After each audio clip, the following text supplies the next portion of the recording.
record.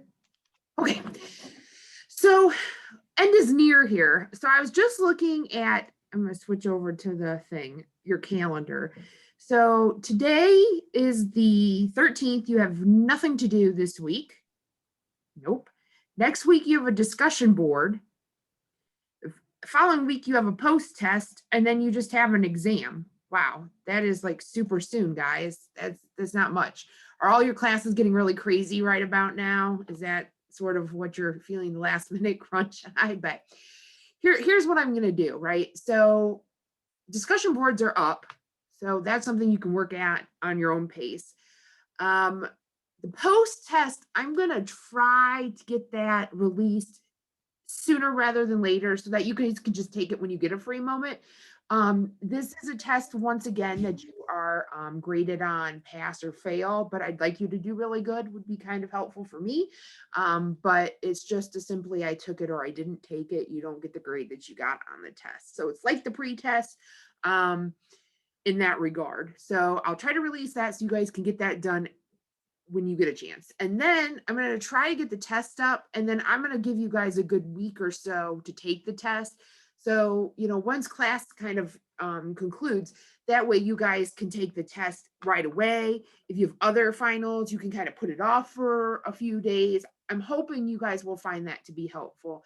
I know when I was in school for 4,000 years, I liked the flexibility when teachers would give me it, because I could just sort of not have to take 7 finals on the same day, which is, a lot of times the last day of class, and then your mind's all fried and you're freaking out, and we don't need to do that. So that's sort of how the end of the semester is going to roll. I have some grading I owe you from last week's discussion board, which might get around to on Thursday. Might. I'm going to work on it though. And then I still have to make your test. So next week, next week is the last lecture, and we'll go over the test. So I'll have the test made by next Tuesday so that we can talk about the test at the end of lecture for you guys. And then thank you guys for reminding me to always post the lecture. Now that I have to upload it to YouTube first, I keep forgetting, or it doesn't upload correctly and then I don't double check. So thank you. Any questions you have for me at this very second? Anybody have anything that's on their mind, or any questions or concerns or comments or anything at all? Today is a fun lecture, so I'm looking forward to lecture, but any questions first, foremost? I appreciate you guys being on your webcam. I love seeing your face. It makes me happy, and I feel more energetic when I see you guys, and then I think the lecture's better. So thank you for being brave. Let's see if we can do a screen share here. By the end of the semester, I might have this figured out. That'd be kind of exciting. So we're going to talk about prisons and jails today. I love prisons and jails, probably because I've never had to be anything other than a visitor. I have visited at least 7 or 8 prisons in the state of Ohio, and 1 or 2 in Georgia. I think 2 in Georgia. And then I've been to jails in Georgia and jails here, obviously, because those are the 2 places I've lived in, the 2 places I've taught. To me, they're always very interesting, because what you see on TV is sometimes the reality and sometimes not even close, depending on the facility. But Dr. Stewart has a lot of pet peeves, and one of those pet peeves is not knowing the difference between prisons and jails. So at the very least, by the end of this lecture, you will know the difference. So let's just get right into things. As always, this is the edited PowerPoint. It's up on Blackboard, the edited one. If you want the full one, it's also up there, but there's just a lot of that I don't really want to cover, because I don't think it's as important as the real stuff. So what determines if you go to jail or prison? Well, it depends on what crime did you commit. If it's a bad crime, you're probably going to prison. If it's not so bad of a crime, you're probably going to jail. Depends on how long you're sentenced to, and what your special needs might be. All of those things are going to factor into where you end up going. Generally, a sheriff's office is going to run the jail. So in Lucas County, where UT is, and Toledo, you have Lucas County Sheriff that runs the jail. This is the first year I've not taken my students to jail. It kills me. I hate COVID. It's ruining my life right now. It is an old, nasty jail. Went to the bathroom once there was cockroaches all over the place. They really need a new jail. It is old technology, and some of the worst people are there, which is a little bit crazy. It is probably what you imagine when you see a TV show, right? Gross. Um, Wood County Jail, which is, Bowling Green, which is just south of Lucas County, has one of the nicest jails I've ever seen. It's clean, well organized on the newer side. So it really just depends on where you're at, as to the facility. But typically jails are run by sheriffs. Deputies are the ones who are correctional officers, where prisons are run by a warden and correctional officials, either at the federal level or state level. So a jail is going to be, everybody goes through jail. Everybody goes through jail. So a jail, if you're looking at strictly like being booked and arrested, you're going to be held in jail no matter if it's a rape or murder, or you misdemeanor domestic violence, or you do something related to drugs. It doesn't matter if it's violent or non-violent. Everybody gets processed through their jail. If you're awaiting trial, you will sit in jail, or you'll pay bail and get out. If you've been convicted of a crime, typically a misdemeanor, which is something lower level drug crimes, usually not a lot of violence, usually not a threat of death, less than a year, you're going to go to jail. If you get a punishment that's more than a year, you're going to go to prison typically. Sometimes federal offenders as a holding facility. Jails can also be holding facilities for those that are waiting transfer. Almost always, Lucas County Jail is holding people just waiting to be transferred down to a different jail. So there was a child molester last time we were there, that was from Alabama, had been caught in Ohio and was waiting for the Alabamians. I don't even think that's a word. The Alabama officials to come and get them and take them back to stand trial. To be honest with you, who is in jail? When I go to jail, you've got 3 different types of people you see the most common, maybe 4. You've got the mentally ill, the people who just cannot, there's like no place for them to go. They're always getting in trouble. They have severe issues. They don't take their meds. They almost always end up in jail. You're gonna have the gangbangers, as they call them at Lucas County Jail. The people who are always whipping out guns, doing drugs, think they're in gangs. And you've got actual gang members, Bloods, Crips, white supremacists, Latin Kings. You've got, and then like the local variety as well, which I'm not as versed on what they're called, but we do have local gangs in Toledo. You have a lot of indigent poor people, because if you've got money, you bail yourself out. But there's a lot of poor people that can't afford bail while waiting for trial. And you get a lot of poor people in there. And then you get the people who do really bad stuff, who never going to get bail. So at Lucas County, the least violent minimum security people are on the bottom floor. And as you commit a worse crime or more of a problem, you move up the floors.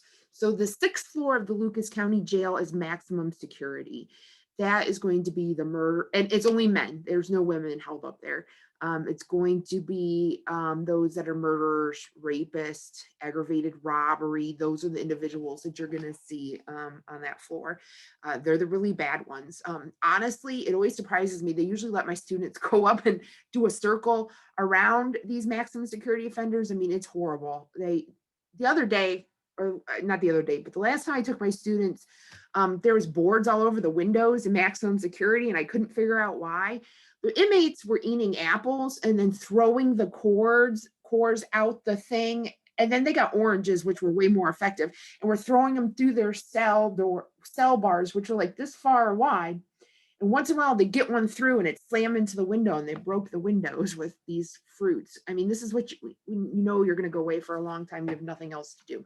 So it's a little freaky up there, but you have maximum security. Then below that, 3 and 4, you have women and gangbangers, people who think they're cool, but they, that can be a variety of different crimes, usually armed, aggravated, is somewhere in there, drugs, that sort of thing.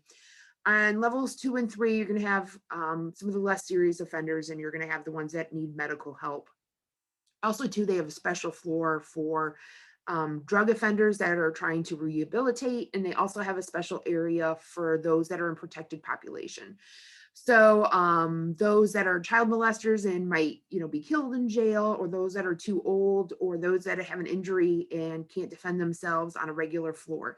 So as you can tell by my little spew there, jails hold a very big variety of people. So you have to be prepared for the worst of the worst, and then, some very, very low level crimes.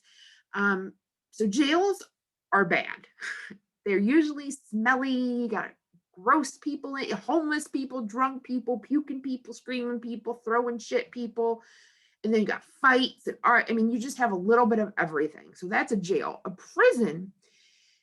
Prisons are categorized by security. So we have low level security, minimum security, medium or close security, maximum security, and super maximum security. And based on, if you've tried to escape, or if you pose a threat to others, or like prison officers, then, that will help. We'll talk about that, how you're classified. Obviously, the more serious the facility, the more security that they have. Typically, if you're serving more than a year, you will go to prison and serve the remainder of your time. It's just, if you're serving under a year, it doesn't make sense to have to go to prison, because the whole process of going to prison is like time consuming. So when you get sentenced to prison in Ohio, you go to one of the sorting centers, and there's, I don't 8, 12 of them around the state of Ohio. And basically you'll go there and you'll get classified and decide, what security level you're going to be and what kind of risk you pose. And then they'll find you a place. And then when a space opens up in a place, then you'll get transferred to your new home. And that can take a couple months. So, to go through all of that just to be released soon doesn't make a lot of sense.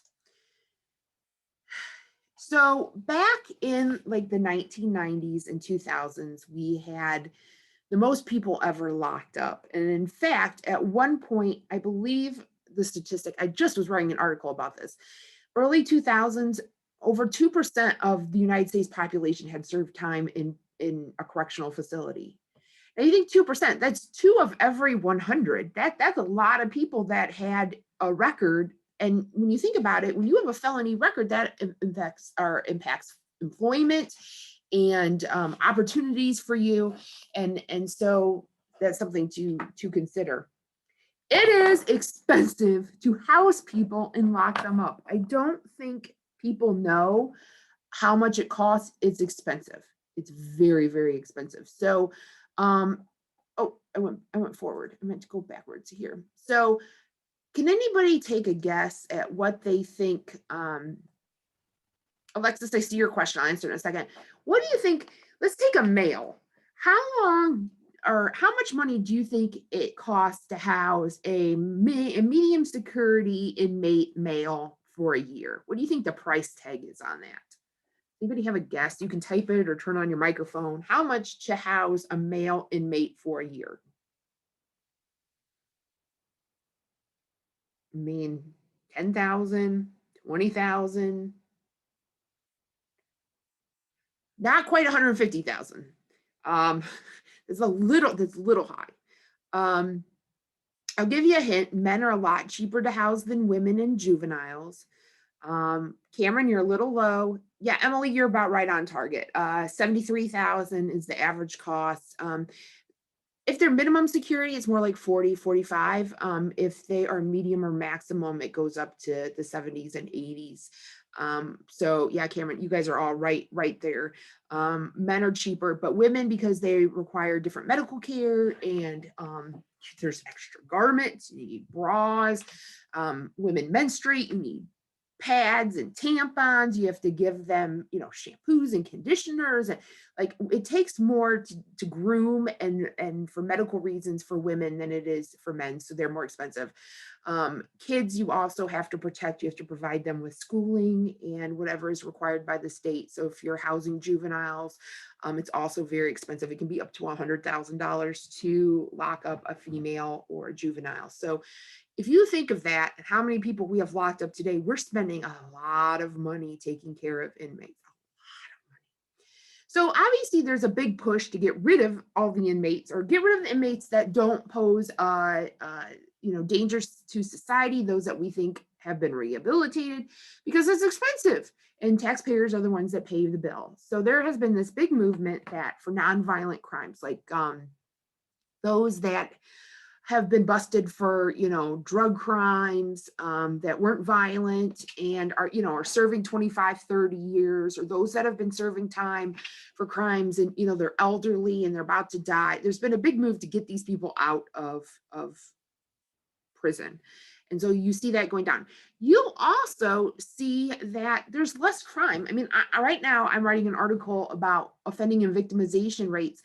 Crime is down. Like, I know the news would like you to believe that crime is horrible, but crime is down. Victimization's down. Everything's down right now. And so we just have less people committing crimes. And so we have less people in prison. We have worked really hard to try to do better with bail. What I mean by that is giving offenders who can afford bail other options to get out. So it's not just targeting poor people. But we have one of the highest, if not the highest, rates of incarceration of any industrialized country. Why is that? Um, you know, I have my own theories. Dr. Stewart's Theories 101. We're a country that's incredibly blessed, in my opinion. You look at other countries, you have a lot of freedoms here. We have a lot of success here, and that just opens opportunities for crime. You can't commit identity theft and computer crimes in a country that's not developed.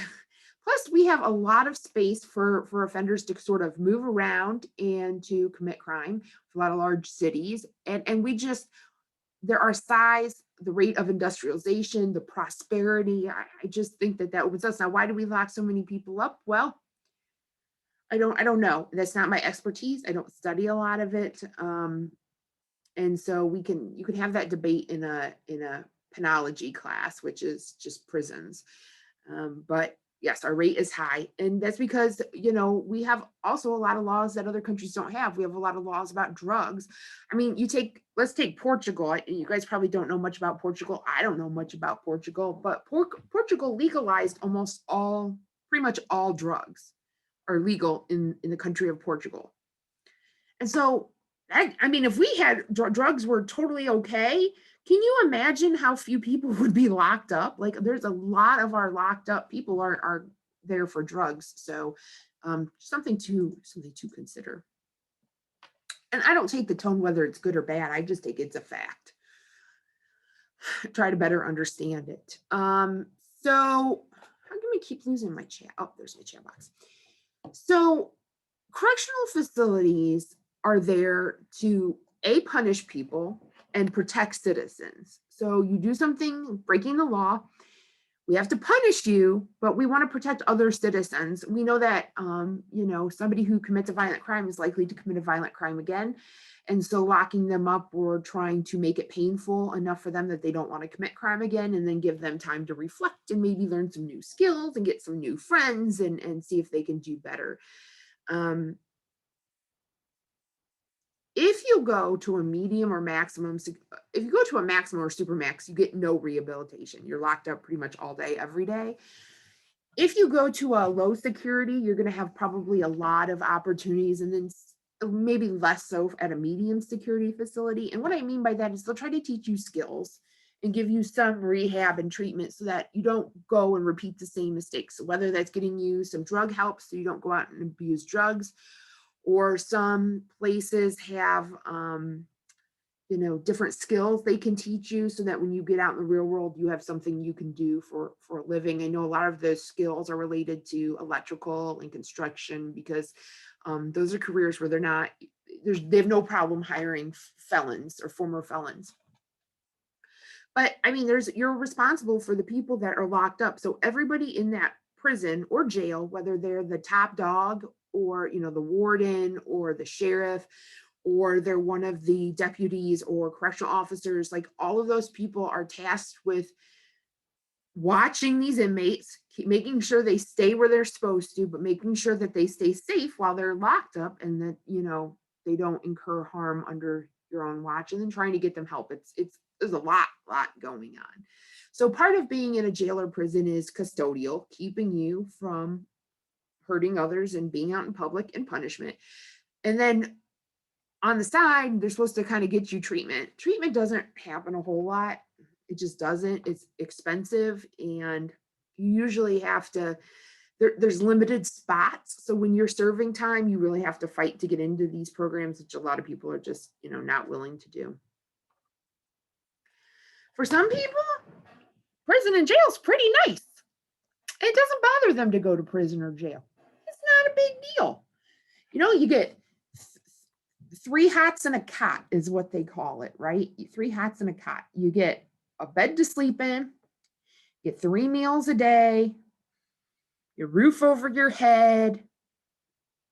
I mean, some people have it way worse. I mean, you're semi-protected, semi-not, depends on the facility you're in. For some people, it's really big punishment. If they sent me to prison or jail, I'd be crying the entire time. I would break down and I would promise to become a nun so that I would never get in trouble ever again. Like, I do not like that'd scare the crap out of me. But for others, it's not that big of a deal. So it doesn't stop them from committing crime because that's not a big punishment to them. They see it as an okay thing. It used to be you served time, you were an evil person, and you were basically shamed out of society. And now there's all these efforts to reintegrate back into society. So it doesn't really have the same stigma that, was once maybe associated with having a record, but it's still very limiting as to the jobs you can hold and what you can do when you are out. For some people, it's a status thing. I served time on this block, or, I've seen people brag that every family member is in a prison in one state. Like, I used to show this documentary on these kids to my penology and my juvenile justice classes. And there's this one kid who's like 17, he's about to turn 18. He's like, my uncle's in here, my 2 cousins are in here, my 3 brothers are in here. I mean, and that's seen as a cool thing. Going back to what Alexis asked, Alexis, I did not forget about you.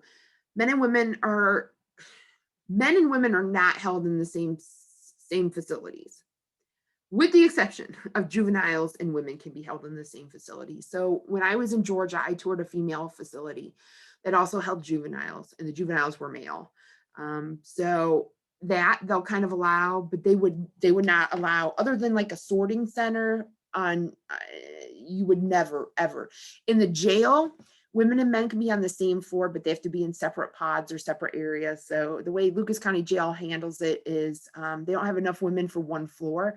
So women are on one side of one floor, and then men are not allowed over there other than correctional officers. So they do keep them separated.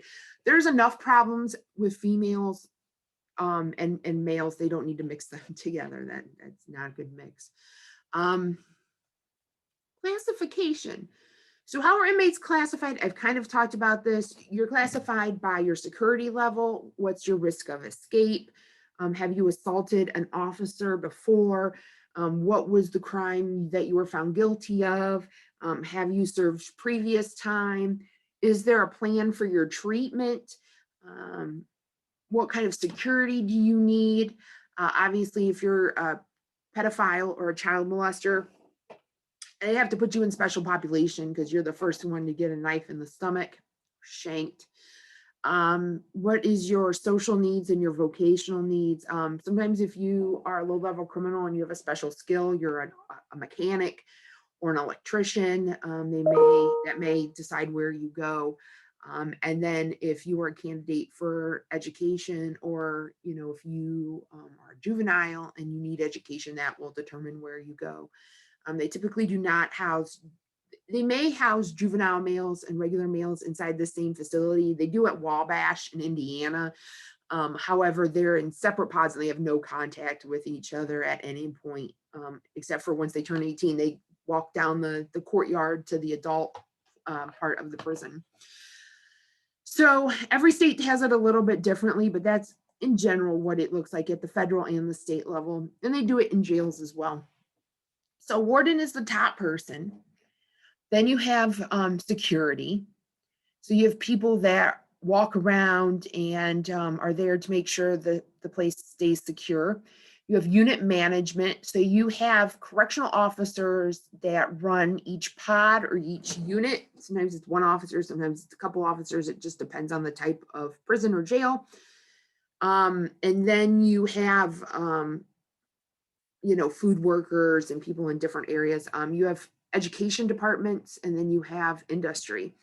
So for example, I'm trying to think. So in my office, which is at work and I'm here, I have a bowl that was made in prison in Georgia that one of my students who's a correctional officer brought me because I thought that was so great. They have woodworking, so you can make bowls and plates and different woodworking things. And then the warden gives those to people who, high ranking officials, and then people who visit the jail or prison, excuse me. They have electrical departments where, you might get taught electrician skills and then work within the prisons. They have in Southern Ohio, I have been to Warren Correctional and Lebanon, which are in Lebanon, Ohio. Anyway, those have like farming, so the inmates can go and help farm. That's part of their industry. One, I don't know if it's Warren or Lebanon, I can't remember. One of them makes all the Ohio license plates. So if you have a license plate made in the state of Ohio, probably made in prison. They have different prisons that make like the school desks for K through 12. In their woodworking programs. Sometimes they teach other skills. So that's just something. Inmates can earn money for commissary, can help, offset the costs of being in a prison, and hopefully learn a skill they can use when they get out. Any questions so far? I'm like racing along. I just get so excited when we talk about prisons and jails. It's just entertaining. So, and I don't see my chat box because it disappeared. Okay, I don't see anything. So there are different security levels. This is federal, but honestly, it's not that different from state. So minimum security or low security are all kind of at the bottom. At the federal level, there are 7 minimums and 42 lows. These are people who are nonviolent. These are people who commit white collar crimes, low-level drug crimes. So Martha Stewart, when she, Martha Stewart, she has the cooking show with Snoop Dogg. She has the whole cooking empire. She got found guilty of a white collar crime and went to a low security federal prison where she could do knitting class and garden and yeah.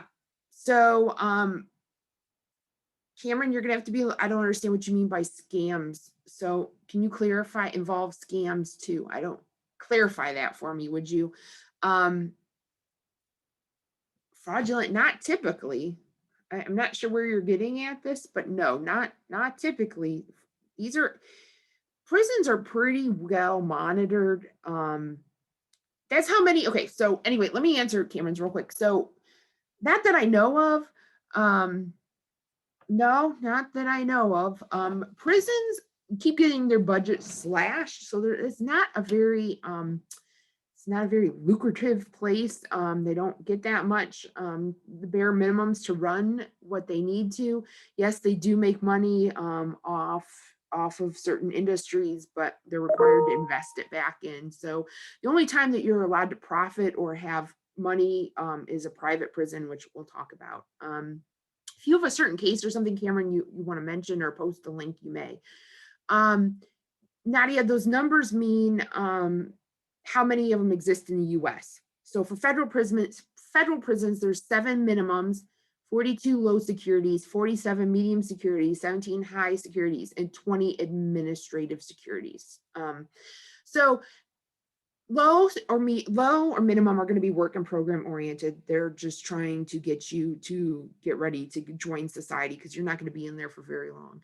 Medium security can be anything, a whole wide range of crimes. You might get some treatment and have some industry. It just depends.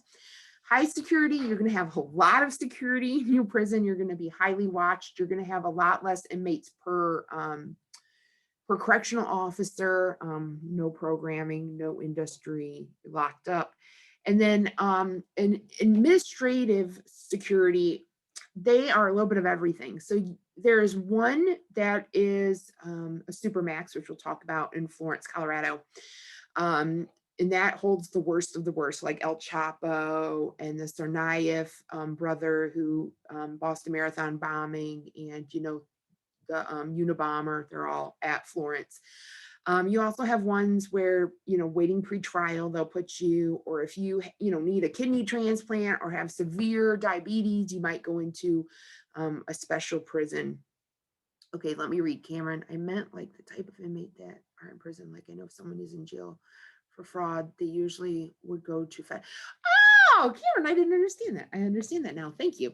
So it depends on what statutes you violate. So if you are committing a white collar crime and you're violating federal law, like federal counterfeiting laws or federal insider trading, then you'll go to a federal facility. And since you're not violent, you're going to be held probably in a low security exception of, if you steal millions and millions and millions of dollars, something like a Bernie Madoff, then they probably go to someplace more serious. If you're violating state, then you go to a state facility. If it's a state legislature, state laws. But yeah, a lot of them are in federal. Thank you for clarifying that. I did not understand. Here we go. Oh, no. Okay, back. And then I lost my chat box. I'm serious. This is ridiculous. Where's my chat box? Chat. I don't know where my chat box went. Okay.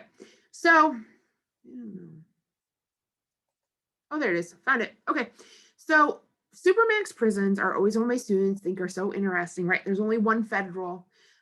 Bigger states usually all have one. We have a super maximum facility. Does anybody know what city in Ohio it is in? Does anybody know? Anybody? Our most serious prison in Ohio is located in Youngstown, Ohio. For those of you that are from Cleveland or over that side of the state, Ohio State Penitentiary, OSP, is located in Youngstown, Ohio, and houses the worst of the worst. Do you know what is sort of right behind that as one of the second worst facilities in Ohio? Toledo Correctional, right here in Toledo. Yay! Which is a new thing. It just switched from medium to maximum security a couple years ago. Lucasville also.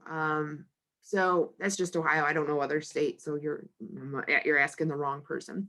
So Supermaxes do exist at the federal and state level, but like I said, at the federal level, there's only one. So all of the worst criminals are at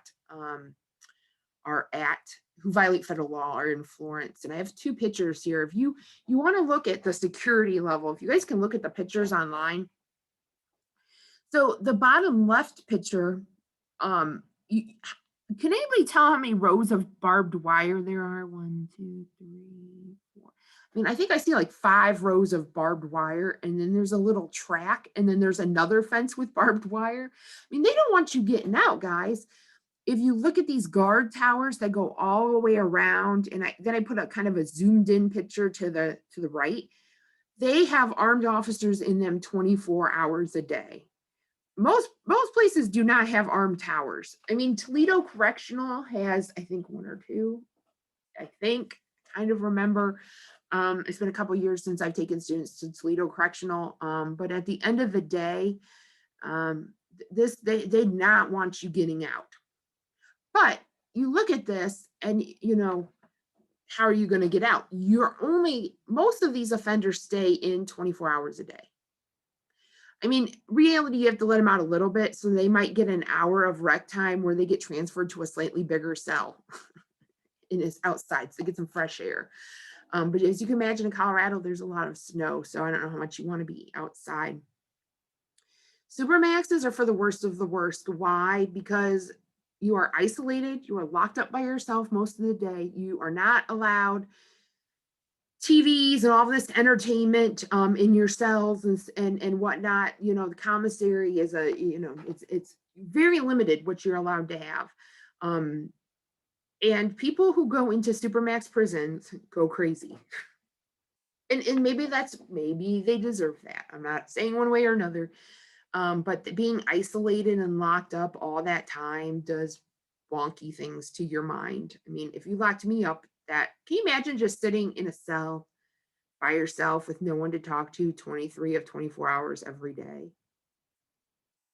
Hey, and I'm punitive, there's people who are out there raping babies and stuff, like lock them up and throw away the key. I don't care if they're bored or mentally ill.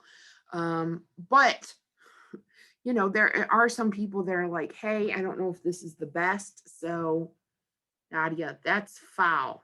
What's foul?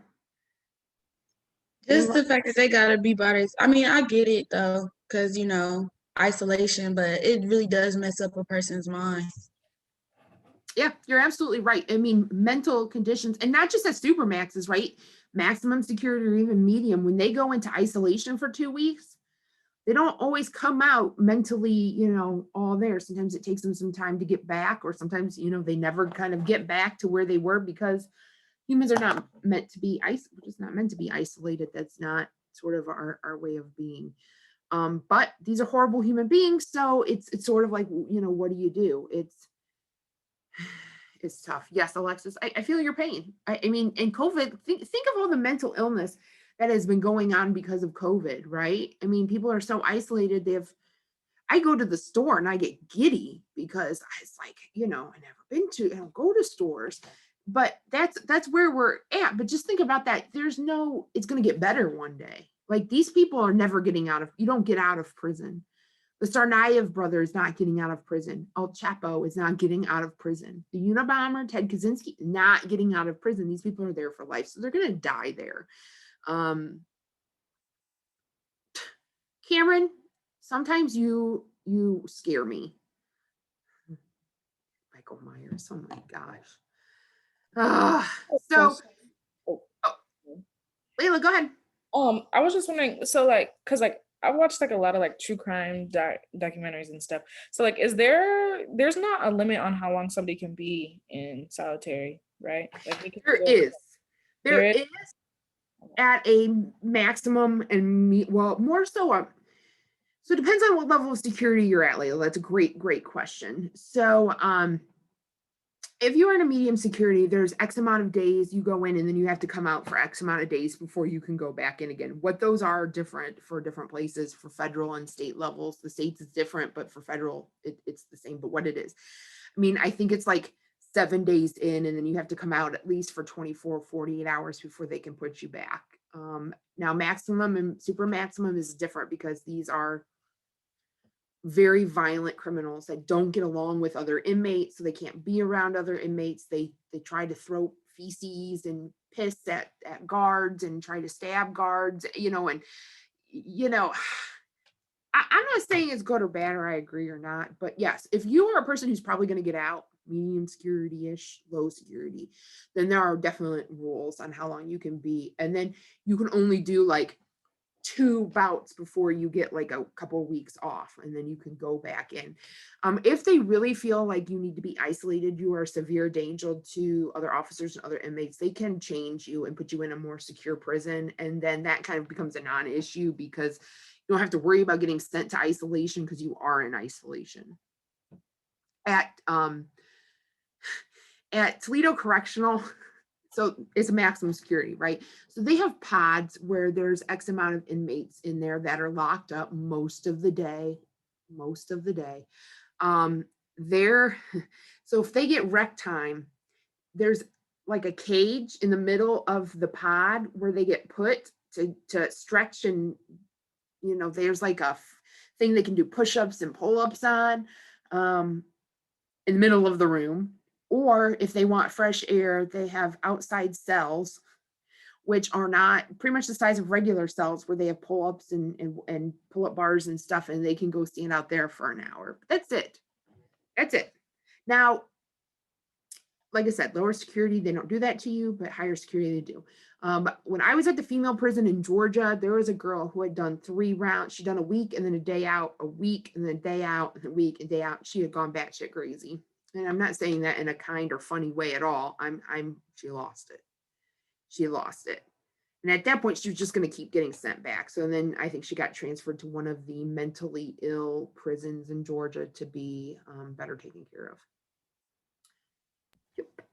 Yep. Yep. Who is this? Huh? Wait, who's speaking?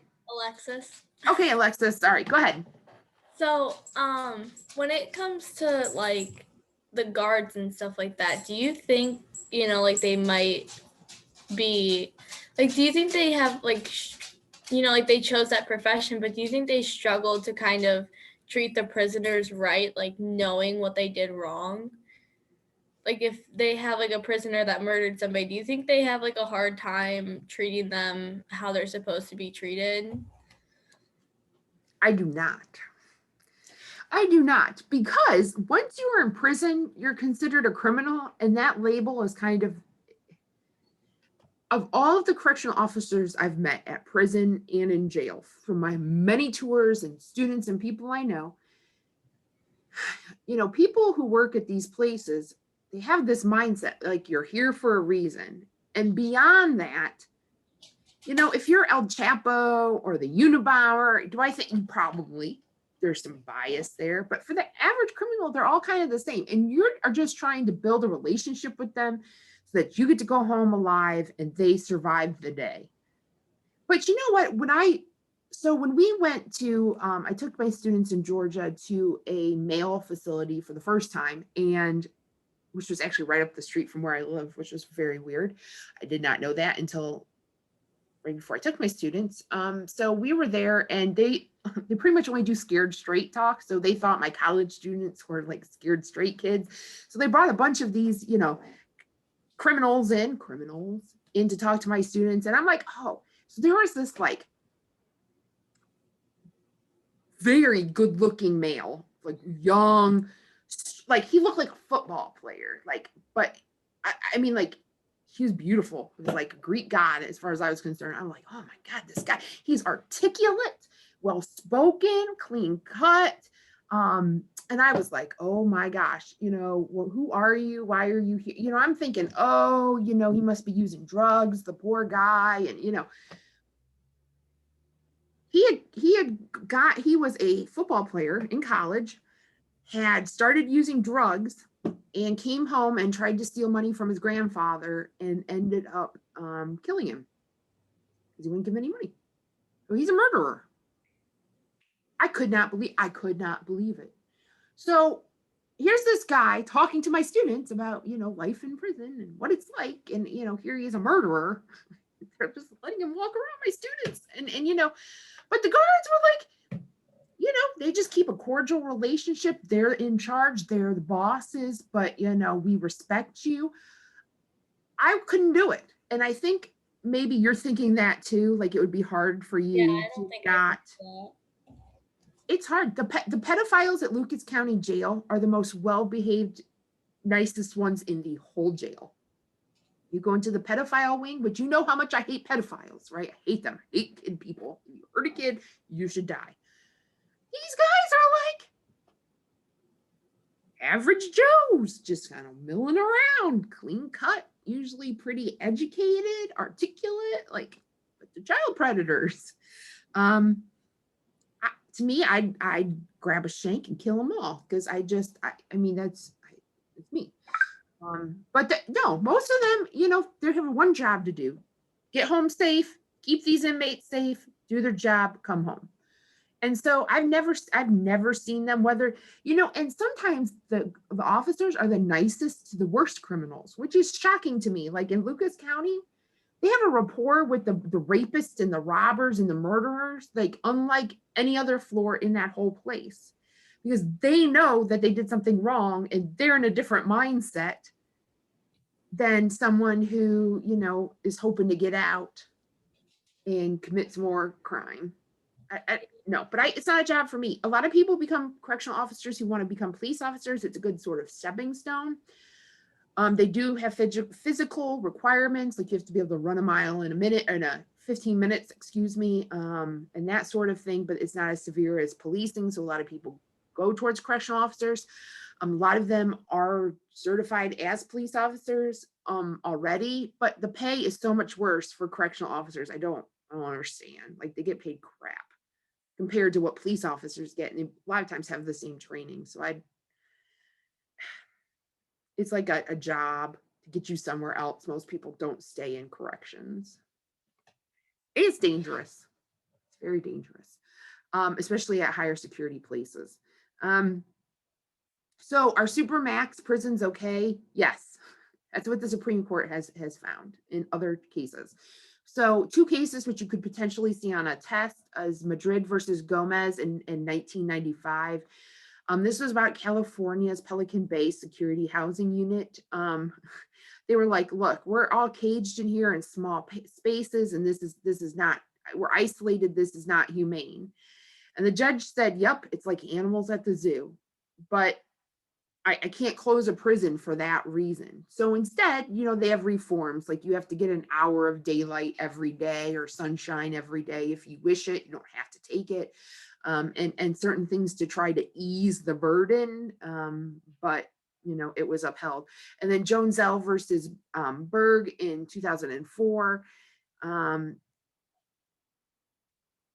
found that the mentally ill, obviously, if you're already mentally ill, a supermax is not the place for you. And if you go mentally ill, you probably shouldn't stay there. And so you be sent out. Although they have these mentally ill prisons, that's the one I took my students to, was the one that was psychology and treatment based. Let me tell you, the inmates were the first ones to tell us that they got like 1 FaceTime therapist appointment every month or 2. I mean, that's not treatment. As a former therapist, that's not treatment. So yes, they've been upheld. You can hold people. There are private prisons that exist. 8.5% of state and federal facilities are private. GeoCorps, and I can't think of what the other one is, are the 2 main private prisons. Basically, this is how it works. So private industry said we can run prisons for cheaper and make a profit. And the government said, that's fine. You have to do all the rules of the state or the federal government. We'll give you the same amount of money we give to our own facilities, and then how you deal with that is up to you. So typically private places pay their employees less and make a profit off of that. They're pretty much as safe and stable as state and federal facilities. They have same guidelines, same everything. They just are there to turn a profit. So, you know, trying to find the cheapest prices on food and the cheapest prices on clothing and the cheapest prices for personnel is how they make that money. We've kind of already talked about the jails. There are jail treatment programs, more so for prisons because people are in them. When I took my students to the female facility in Georgia, they had a dog program. So if you qualified as a nonviolent, well-behaved inmate, you could apply to live in special cells where they gave you dogs to train and live with you. And then once they were trained, they would be adopted out, and then you get a new set in. The jail in Georgia actually had a dog program as well, where the inmates would take dogs that were, you know, abandoned or left or babies, and then they would train them and get them all set up, and then, you know, they would be adopted to the public. So they find some success with those programs, but transient in jail, so it's hard to do that unless you're going to be there for a while. So the last slide I want to talk about is technology, right? The newer places have a lot more of this than the older places, but this is a game changer, guys, a game changer. So most places have cameras everywhere. Obviously, the more secure the facility, the more cameras they're going to have. They have automated systems. So even Lucas County Jail, which is really old, you can't just go to an elevator and hit up or down and go to the floor that you want. You have to call Central Command and say, you have a call sign. So like 567 1 to 2. So they'll send the elevator down to 1 to pick you up, and they'll from their center hit 2 and send you up to 2. So if an inmate escapes, they can't just hit buttons on an elevator and escape that way. They also, any movement, any door unlocks to different pods are all controlled through central facility. And that's the same pretty much at most prisons these days and most jails. Everything is controlled from one place. Why? Prisoners get out, they can't escape. All the stairwells are usually have bars over them, so they can't escape that way. If there's a fire, I don't know what you'd do, because you can't get out by stairs, and the elevators you can't work. Seems like a disaster. Sometimes they'll put GPS devices on risks for known flight risks. Biometric entry points. So in some places you need your eye scan or fingerprint to gain access, but also too, some places are using that to identify offenders. You know, offenders are notorious for lying about who they are. You know, they'll give their brother's name or a friend's name or make up a name. And so that sort of limits their ability to do that. The body scanners, the prison in Georgia, or excuse me, the jail I went to in Georgia has a body scanner exactly like an airport. So I don't know if any of you have flown in the last, I don't know, 4 or 5 years, but if you don't go through the metal detector, they have you go into a machine. It's like looks like a big tanning bed to me, standing up. And then you put your hands up and it whoosh around you, and it takes a picture and shows any metal on your body. So some facilities have these because inmates like to stick things up their anus and up their vagina and down their throat and in their stomach. You don't understand. Like, correctional officers have it tough in jails and prisons. Like, you have to go up their anuses and find this stuff. And it is, I mean, that's gross.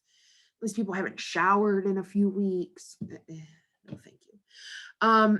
They have remote medical tools. So in some facilities, they have nurses and doctors that work at that facility. But now, you know, they can take a portable TV to your cell, and then you can talk to the doctor via, you know, and then they have like, you know, stick your wrist in and it'll take your pulse. And then, you know, these nurses or officers can roll these sort of things into your cell, and you don't have to go anywhere. So you don't have to worry about stabbing a nurse or hurting a doctor. But a lot of visits via satellite or conferencing or these remote medical tools, wave of the future. Video visitation, Lucas County Jail just switched to this not that long ago. So when you go to visit an inmate at Lucas County Jail, it used to be they take you up to the floor, and then you know, it was like a TV show, right? Where you're behind a glass panel and you're each on your seat and you grab the phone and you talk to the person. Okay, that's from like the 70s and 80s. Like, no place does that anymore. So now they have TV monitors. So what was happening was all these people would come in for visitations, and then they'd leave drugs and crap like stuck to the bottom of the stools or somewhere. And then somebody who was on custodial duty would go find it and deliver it to the person it was supposed to go to for, you know, some type of fee or something. And so not allowing people in the jail and prison has really helped. And so what you see a lot is they, you know, it's like a FaceTime. You get a TV monitor, and the other person down on the bottom floor has a TV monitor, and then you talk through a phone. There's good and bad with that. You know, to me, if my loved one was locked away, I'd want to see them. But it keeps contraband down, which is the main thing. Video conferencing for even like going in front of judges and that sort of thing, or just the drug unit track at Lucas County Jail. They have iPads now, so they can ask for iPad time, get on the iPad and FaceTime whoever they want. It's the good behavior rehabilitation unit. It's kind of, I mean, it's kind of cool. Drones, a lot of places employ drones to fly overhead to make sure drugs and stuff is not dropped and to make sure inmates aren't escaping. A lot of the more secure facilities have netting or whatnot that now go over the outdoor areas. So that makes it a lot more difficult. Drones have become so cheap. People were like flying in all sorts of crap they weren't supposed to be, but it's kind of ended. Okay, I didn't realize. Let me go back up. So, have you seen the experiment done by Jake? He volunteered last Kai a month and filmed it. No, I have not, Angel. But that does not surprise me. A lot of people have done experiments of that type, and you know, it, whew, and I do not watch Locked Up. My husband, or whatever that show is, my husband loves it, where they send people undercover into prison for a month. I mean, like, you're stupid. Don't do it. That seems like a good way to die.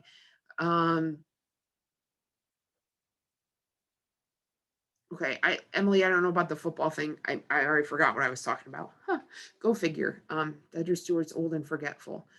But yeah, so jails and prisons. Can somebody tell me real quick can somebody get on their microphone and tell me the difference between a jail and prison, just real quick? I just want to make sure someone's understanding what we're talking about. Who feels comfortable? Somebody tell me the difference between jail and prison. Jails are like short term, like for up to a year, and prisons are like, as long as they give you. Yep. What else? Somebody else add something. Prisons are for like more serious crimes, while jails are for lower level crimes. Yep. The serious of offense matters. The sentencing time, whether it's under a year or over a year. Yep. And there's one other thing. Can somebody add just one other?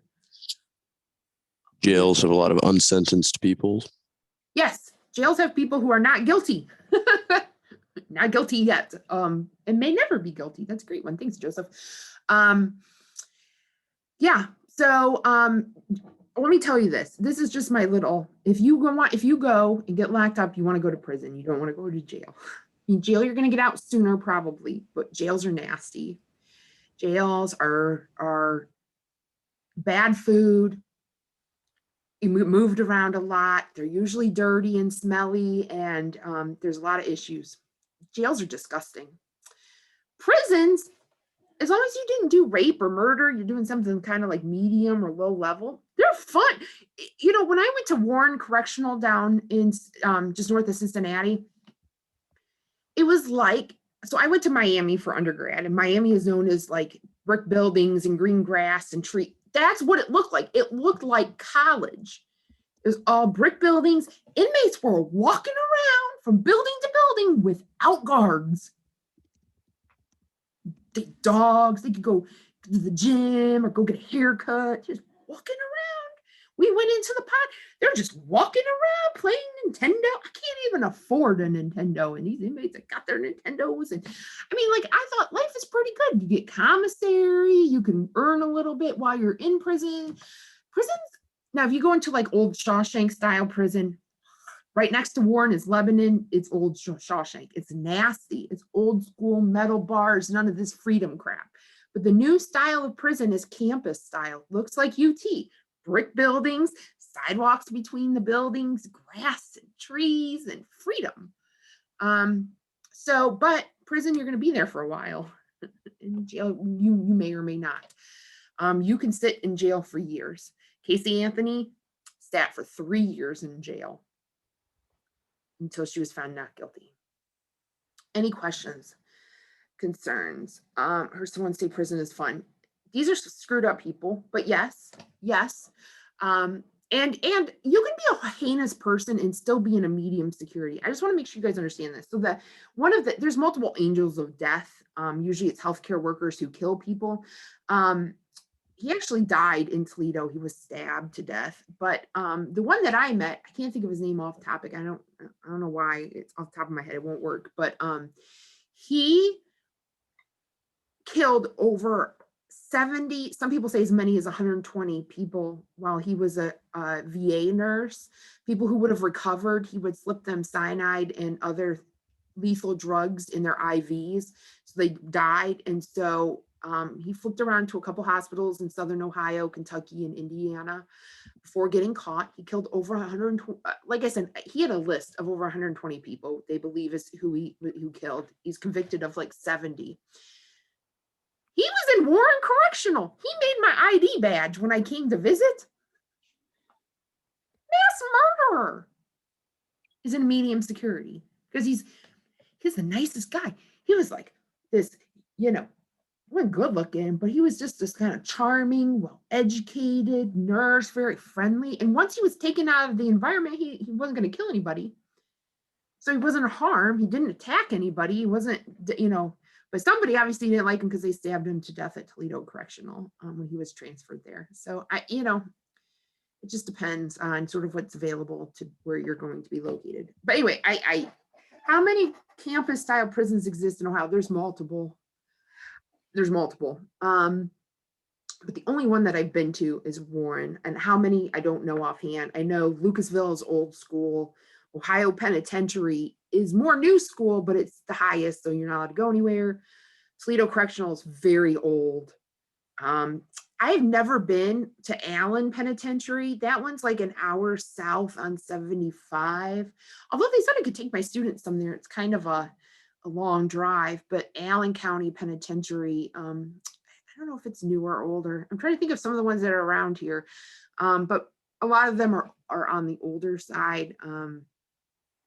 Some places to get close, you can go through Mansfield Reformatory, which is in Mansfield, Ohio, just like an hour north of Columbus or 45 minutes north of Columbus. They give tours. That's where Shawshank Redemption was filmed, and Harrison Ford movie was filmed there too. But I mean, that's the old style, like Alcatraz style. You can go through Alcatraz. You can look at some of the older style. Eastern State Penitentiary in Pennsylvania, one of the first you could go through. So if this is something that interests you, you can, or you can take a tour online. But yeah, I mean, some of the nice prisons the prisons I went to in Georgia were very nice. Very nice. I mean, like, I wouldn't mind, I mean, I could survive there. No, I'd get killed. Like, who am I kidding? But yeah, any other questions? Sorry, I'm a yipper yapper. I get so excited talking about prisons and jails. I really hope you guys get a chance to go through a facility or look at one online, or even, you know, some of those dumb ghost adventure shows. They'll go spend the night in some of these places. So you can get to kind of see what they look like, places where Al Capone and whatnot. I actually got to take a boat around Alcatraz. They were sold out. I couldn't get in, but it's interesting, you know, the things that we've done to try to isolate prisoners and keep the public safe. But, you know, does it work? Does it not work? That's for a different class. So anyway, I'm done. I'm 5 minutes late. So nothing due this week. Next week, you have a discussion board. The following week is only 2 days or something like that. You have a pre-test, and then you'll have your final. You'll have a while, at least a week, to take your final. So you can take it whenever you like. Also, too, as soon as I get your test made, I will make a column in the grade book that says final grade. That's what you're going to look at. Your final grade will be in that final grade column. It will include all 6 discussion boards, all 3 tests. Yes, test 3 will only cover module 3, chapters 9, 10, 12, and 13 or 14, whichever one we're doing, I can't remember. And the exam is just over those 4 chapters. Next week at the end of lecture, I will kind of like I did last time, go over what to expect on the test and things that I would pay attention to. So next week's an important lecture. Any other questions or concerns or anything at all? I'm here. I've been like missing emails, and I don't know why. I think I'm just getting way too many, and then I don't go back. So if I owe you an email, email me again. Otherwise, I will see you next week for lecture on Tuesday. Bye, guys. Enjoy the 66 degrees.